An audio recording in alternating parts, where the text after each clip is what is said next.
तर मराठा समाजाला ओबीसीतून आरक्षण देण्यासाठी तुमचा होकार आहे का? फडणवीसांचा पवार, ठाकरे आणि पटोलेंना हा थेट सवाल करण्यात आलाय।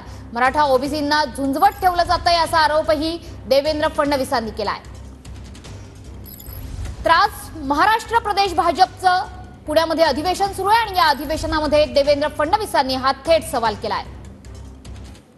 जरांगे पाटलांना माझा सवालच नाहीये, माझा सवाल उद्धव ठाकरे, शरद पवार साहेब आणि नाना पटोले यांना आहे। आणि सोपा सवाल आहे की तुम्ही एकदा हे जे आंदोलन चाललेलं आहे या आंदोलनामध्ये तुमची भूमिका स्पष्ट करा। तुम्ही सांगा की मराठा समाजाला ओबीसी मध्ये आरक्षण देण्याकरता शरद पवार साहेब, उद्धव ठाकरे साहेब आणि नाना पटोले साहेब तुमचं यश आहे का, तुमचं समर्थन आहे का? एकदा हे स्पष्ट करा।